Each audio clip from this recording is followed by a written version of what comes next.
Sir ನಮಸ್ಕಾರ ಇವ್ರೆ. ಆರಂಭದಲ್ಲಿ ನಾನು ನಿಮಗೆ ಒಂದು ದೊಡ್ಡ ಬಿಗ್ ಥ್ಯಾಂಕ್ಸ್ ಹೇಳ್ಬೇಕು ನಿಮ್ಗೆ. ಯಾಕಪ್ಪಾಜಿ? ಒಂದು ಒಳ್ಳೆ ಉದ್ದೇಶ, ಒಂದು ಸ್ವಇಚ್ಛೆಯಿಂದ ಒಂದು ಒಳ್ಳೆ ನಿರ್ಧಾರ ತೆಗೆದುಕೊಂಡಿದ್ದೀರಾ. ಬಹಳಷ್ಟು ಜನಕ್ಕೆ ಈ ತರದ ಮನಸ್ಥಿತಿ ಬರೋದಿಲ್ಲ.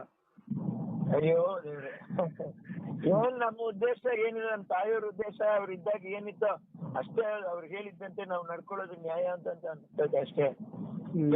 ಏನು ಪಾಪ ಮಾಧ್ಯಮದವರು ಹೀಗೆಲ್ಲ ಹೀಗೆ ಅನ್ನುವಂಥದ್ದು ಅದು ಗೊತ್ತಾದಾಗ ನಮಗೂ ಅದು ಅನ್ನಿಸ್ತದೆ. ವಿಷಯದಲ್ಲೇ ನೀವು ತೋರಿಸುವಾಗನೇ ಅದು ಸಂಕಟ ಆಗೋಗುತ್ತೆ, ಏನ್ ಮಾಡೋದು. ಬಹಳಷ್ಟು ಜನ ಆ ರೀತಿಯಾಗಿ ಏನ್ ನಿರ್ಧಾರ ಮಾಡ್ಲಿಕ್ಕಿಲ್ಲ. ನಾನು ಯಾಕೆ ಈ ಮಾತನ್ನ ಹೇಳ್ತಾ ಇದ್ದೀನಿ ಅಂದ್ರೆ, ಒಂದು, ನೀವು ದರ್ಶನ್ ರವ್ರಿಗೆ ತುಂಬಾ ಆಪ್ತರು, ಅವರು ಕುಟುಂಬದವರು, ಅವರು ಯಾರು ನಿರ್ಧಾರ ಮಾಡಿದ್ದಾರೋ ಅನ್ನೋ ಗೊತ್ತಿಲ್ಲ. ಒಂದ್ ಕಡೆ ನೀವು ಈ ರೀತಿಯಾಗಿ ರೇಣುಕಾ ಸ್ವಾಮಿ ಅವ್ರ ಕುಟುಂಬಕ್ಕೆ ಫೇವರ್ ಆಗಿದ್ದೀರಾ ಅಂದ್ರೆ, ಒಂದ್ ಕಡೆ ದರ್ಶನ್ ಅವ್ರ ಆಪ್ತರಿಗೂ ಅದು ಇರುಸು ಮುರುಸು ಆಗ್ಬೋದು. ಅದೆಲ್ಲವನ್ನು ಕೂಡ ಬದಿಗಿಟ್ಟು ನೀವು ಈ ರೀತಿಯಾದ ನಿರ್ಧಾರ ತಗೊಂಡಿದ್ದೀರಲ್ಲ, ಅದು ನನಗೆ ಬಹಳಷ್ಟು ಖುಷಿ ಆಗಿದ್ದು. ಅಯ್ಯೋ ಶಿವನೇ, ಇಲ್ಲ ಅಪ್ಪಾಜಿ, ಅದು ನ್ಯಾಯ ತಾನೇ ಅಪ್ಪಾಜಿ. ಎಲ್ಲಾರು ನಾವು ಮನುಷ್ಯರಲ್ವ ಅಪ್ಪಾಜಿ. ಏನೋ ಒಂದಷ್ಟು ಕಾಲ ನಾವು ಬಣ್ಣ ಬೆಳೆದ್ಬಿಟ್ಟು ಅದಕ್ಕೆ ಒಂದಷ್ಟು ಜನ ಅಭಿಮಾನಿಗಳಾಗ್ಬಿಟ್ಟು ನಮ್ಮನ್ನ ಸುತ್ಕೋತಾರೆ, ನಮ್ಗೆ ಒಂದು ಸ್ಥಾನ ಯಾವ್ದು ಕೊಡ್ತಾರೆ, ಅದನ್ನ ಅದ್ ತೆಗೆದ್ರೆ ನಾವು ಮನುಷ್ಯರನ್ನೇ, ಏನೂ ಇಲ್ಲ ಅಲ್ಲಿ. ಮನುಷ್ಯರನ್ನೇ ಮುಖ್ಯ ಭವಿಷ್ಯದಲ್ಲಿ ಅಷ್ಟೇ. ಮಾತಾಡಿದ್ರ ಈಗ ರೇಣುಕಾ ಸ್ವಾಮಿ ಕುಟುಂಬದವ್ರ ಜೊತೆ ಮಾತಾಡಿದ್ರ ವಿನೋದ ಸರ್? ಈಗ ಹೋಗ್ತಾ ಇದ್ದೀನಿ,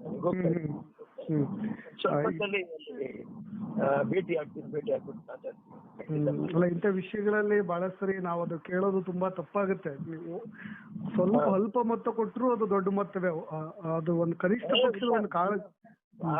ಇಲ್ಲ, ನಾನು ಮನಸ್ಸು ಮಾಡಿದೀನಿ, ಅಲ್ಲಿ ನಾನು ಹೇಳ್ತೀನಿ ಏನ್ ನಾನು ಕೊಡ್ತಾ ಇದ್ದೀನಿ ಅಂತ. ಖಂಡಿತ ಖಂಡಿತ ಖಂಡಿತ ಅಪ್ಪಾಜಿ. ಇಡೀ ಚಿತ್ರರಂಗಕ್ಕೆ ಯಾರಿಗೆ ಎಲ್ಲೇ ಹೇಗೆ ನೋವಾಗ್ಲಿ, ಅದರಿಂದ ಅನ್ನ ತಿಂದು ಬಂದಿದ್ದೀವಿ. ಇವತ್ತು ನಾವು ಚಿತ್ರರಂಗದಲ್ಲಿ ನಾವು ಇಲ್ಲ, ಪಾತ್ರ ಮಾಡ್ತಾ ಇಲ್ಲ, ಹಾಗೆ ಅಂತ ನಾವು ಚಿತ್ರರಂಗನ ಮರೆಯಕ್ಕೆ ಸಾಧ್ಯ ಇಲ್ವಲ್ಲ. ಅದು ನಾವು ನಮ್ಗೆ ಅನ್ನ ಕೊಟ್ಟಿದ್ದು. ಸೊ ಏನೋ ಒಂದು ಆಯ್ತು, ಏನು ನಮ್ಮಿಂದ ಆಗತ್ತೆ ಅಷ್ಟೇ ತಾನೇ, ಇನ್ನೇನಿದೆ ಅಪ್ಪಾಜಿ ಅಷ್ಟೇ. ಅಂದ್ರೆ ಈಗ ಏನ್ ಇನ್ನೇನಾದ್ರೂ ಸ್ವಲ್ಪ ಸಾಂತ್ವನ ಅಥವಾ ಧೈರ್ಯ ತುಂಬೋ ಕೆಲಸ, ಅಥವಾ ದರ್ಶನ್ ಹೊರಗೆ ಬಂದ್ಮೇಲೂ ಕೂಡ ಈ ವಿಚಾರವಾಗಿ ನಾನು ಕರ್ಕೊಂಡು ಬರ್ತೀನಿ, ಆ ತರದ್ ಏನಾದ್ರು ಧೈರ್ಯ ತುಂಬೋ ಕೆಲಸ ಮಾಡ್ತೀರಾ ವಿನೋದ ಸರ್ ಇವತ್ತು ಅವ್ರಿಗೆ? ಇಲ್ಲ, ನನ್ಗೆ ಆ ತರದ್ದು ನನಗೆ ಗೊತ್ತಿಲ್ಲ ಅಪ್ಪಾಜಿ. ಸ್ವಇಚ್ಛೆಯಿಂದ ನನ್ ಮನ್ಸಿಗೆ ಅನ್ನಿಸ್ತು, ಒಂದು ತಂದೆ ತಾಯಿಗೆ ಮಗ ಇಲ್ಲದ ಆ ಪರಿಸ್ಥಿತಿ, ಆಮೇಲೆ ಗರ್ಭಿಣಿ ಹಿಂಸೆ ಅವರು ಶ್ರೀಮತಿ, ಪಾಪ ಯಜಮಾನ್ರಿಲ್ದಿರುವಂತ ಒಂದು ಪರಿಸ್ಥಿತಿ, ಅವರು ಕಣ್ಣಾರೆ ನೋಡಿರುವಂತದ್ದು ಆ ದೃಶ್ಯಗಳು, ಅವ್ರಿಗಾಗಿರುವಂತ ಮಹಾ ಆಘಾತ, ಅದು ಎಂದೂ ಅಳಿಸಕ್ಕಾಗದೆ ಇರ್ತಕ್ಕಂಥ ಒಂದು ದೊಡ್ಡ ಒಂದು ಗಾಯ ಅನ್ನೋ ದುಃಖ, ಅದು ಜೊತೆಲೇ ಅಂಟ್ಕೊಂಡು ಹೆಣ್ಕೊಂಡು ಬಂದ್ಬಿಡ್ತದು. ಖಂಡಿತ ಮಾತಲ್ಲೋ ಇನ್ನೊಂದ್ರಲ್ಲೋ ನಾವು ಹೇಳೋದ್ರಲ್ಲಿ ಏನದ್ರಲ್ಲೂ ಅದು ಸರಿ ತೂಗಕ್ಕಾಗಲ್ಲ. ಯಾಕಂದ್ರೆ ನನ್ನ ತಾಯಿನ ಕಳ್ಕೊಂಡು ಅವ್ರಿಗೆ ಹೇಳ್ತಾರೆ ವಯಸ್ಸಾಗಿತ್ತು, ಧೈರ್ಯ ತಗೊಳ್ಳಿ ವಿನೋದ್ ರಾಜ್ ಅವ್ರಂತ. ಖಂಡಿತ ವಯಸ್ಸಾಗಿತ್ತು, ನಾನು ಅದನ್ನ ಇಲ್ಲ ಅಂತ ಹೇಳಲ್ಲ. ಆದ್ರೆ ಅವ್ರು ನನ್ನ ತಾಯಿಯಾಗಿ ನನ್ನ ಜೊತೆನಲ್ಲಿ ಆ ವಯಸ್ಸಲ್ಲೂ ಸ್ಪಂದಿಸಿದ್ರಲ್ಲ ಅನ್ನೋದು ಪ್ರತಿಯೊಬ್ಬರಿಗೂ ಅವ್ರ ಮನೆಯಲ್ಲಿ ಅವರ ಸ್ವಂತ, ಅವ್ರ ತಂದೆ ತಾಯಿ, ಅವ್ರ ಯಜಮಾನ್ರು, ತನ್ನ ಮಗ ಅಂತಕ್ಕಂಥದ್ದು, ಅದು ಎಷ್ಟು ಆ ಸಂಬಂಧದ ಒಂದು ಇದು ಇರುತ್ತೆ ಅಂತ ಹೇಳಿದ್ರೆ ಇವ್ರೆ, ನಾನು ಇರೋ ಒಂದು ತಾಯಿನ ನಾನು ಕಳ್ಕೊಂಡು ನನಗದು ತಡ್ಕೊಳಕ್ಕೆ ಆಗ್ತಾ ಇಲ್ಲ. ನಿಜವಾಗ್ಲೂ ಖಂಡಿತ ನನ್ ಕೈಲಿ ಆಗಲ್ಲ. ಕಷ್ಟ, ತುಂಬಾನೇ ಕಷ್ಟ. ಅಂತದ್ರಲ್ಲಿ ಅವ್ರು ಇದ್ದಾರೆ ಅನ್ನುವಂಥದ್ದು ನನಗೆ ಈ ತರ ಆಯ್ತಲ್ಲ ಅನ್ನುವಂಥದ್ದು, ಈ ಘಟನೆ ಆಗ್ಬಾರ್ದಾಗಿತ್ತು ಅನ್ನುವಂಥದ್ದನ್ನೇ ನನ್ಗೆ ಎಷ್ಟು ಸರಿ ಅನ್ನಿಸಿದ್ರೆ. ಬಟ್ ಯಾವ್ದು ನೋಡಿ, ನಮ್ಮ ಕೈಯಲ್ಲಿ ಯಾವ್ದು ಇಲ್ಲ ಅನ್ನುವಂಥದ್ದೇ ಸತ್ಯ ಇವ್ರೆ. ನೋಡಿ, ನಮ್ ಪ್ರಾಣ ಹೋಗತ್ತೆ ಅಂತ ಗೊತ್ತಾದ್ರೆ ನಾವು ಅಂತ ಕಡೆಗೆ ಹೋಗೋದೇ ಇಲ್ಲ. ಎಲ್ಲಿ ಗೊತ್ತಾಗತ್ತೆ ಇವ್ರೆ? ಹೋದ್ಮೇಲೆ ಎಲ್ರು ಮಾತಾಡ್ತೀವಿ. ಖಂಡಿತ ಅದಕ್ ಮುಂಚೆ ಏನು ಅರ್ಥ ಆಗಲ್ಲ ಅನ್ನುವಂಥದ್ದು. ಈ ರಹಸ್ಯನ ಬಹುಶಃ ಈ ಭೂಮಿ ಮೇಲೆ ಬಲ್ಲವರು ಯಾರು ಇಲ್ಲ, ತಿಳಿದವರು ಯಾರು ಇಲ್ಲ. ಹೌದು ಹೌದು, ಖಂಡಿತ. ನಾನು ಇನ್ನೊಂದನ್ನು ಸ್ಪಷ್ಟಪಡಿಸ್ಲಿಕ್ಕೆ ಇಷ್ಟಪಡ್ತೀನಿ. ಯಾಕೆಂದ್ರೆ ನಾನು ಆರಂಭದಲ್ಲಿ ನಿಮ್ಮನ್ನ ಸಂದರ್ಶನ ಮಾಡ್ಬೇಕಾದ್ರೆ ದರ್ಶನ್ ಅವ್ರನ್ನ ಮೀಟ್ ಮಾಡ್ಲಿಕ್ಕಿಂತ ಮುಂಚೆನೂ ಕೂಡ ನಿಮಗೆ ಇದೇ ರೇಣುಕಾ ಸ್ವಾಮಿ ಅವ್ರ ಕುಟುಂಬದ ಮೇಲೆ ಅಪಾರ ಕಾಳಜಿ ಇದ್ದಿದ್ದು, ಜೊತೆಗೆ ಹಣವನ್ನು ಕೊಡೋ ವಿಚಾರವಾಗಿ ನಿಮ್ಮ ಮನಸ್ಸಿದ್ದು. ಬಹಳಷ್ಟು ಕಡೆ ಒಂದು ತರದ ಒಂದು ಈ ಅಲೆ ಹೇಳ್ತಾ ಇದೆ, ನೀವು ಯಾರ ಮಾತನ್ನು ಕೇಳಿ ಅಥವಾ ಇನ್ಯಾರನ್ನು ಮನಸ್ಸನ್ನ ಒಲಿಸ್ಲಿಕ್ಕೆ ಅಥವಾ ಇನ್ಯಾರೋ ಉದ್ದೇಶಪೂರ್ವಕವಾಗಿ ನೀವು ಹಣ ಕೊಡುವಂತ ಮನಸ್ಥಿತಿ ಅಲ್ಲವೇ ಅಲ್ಲ.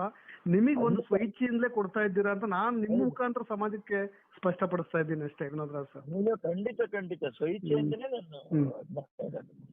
ಇದೇ ಈ ಇಚ್ಛೆ ಅಷ್ಟು ನನ್ನ ತಾಯಿಯ ಮನೋಭಾವನೆನೇ ಇದೇ ಸತ್ಯ ಅಷ್ಟೇ ಇವ್ರೆ. ಆಮೇಲೆ ಏನ್ ನೀವು ಮಾಧ್ಯಮದವ್ರು ಇದೀರಾ, ಅಷ್ಟು ಜನರ ಒಂದು ಮನಸ್ಥಿತಿನಲ್ಲಿ ಏನ್ ಇದೆಯೋ ಬಹುಶಃ ಅದಕ್ಕೆ ನಾನು ಹತ್ರಕ್ಕೆ ಬರಕ್ ಪ್ರಯತ್ನ ಪಡ್ತಾ ಇದ್ದೀನಿ ಅನ್ನುವಂಥದ್ದು ಸತ್ಯ. ಅಷ್ಟು ಬಿಟ್ರೆ ಬೇರೆ ಇನ್ನೇನು ಇಲ್ಲ.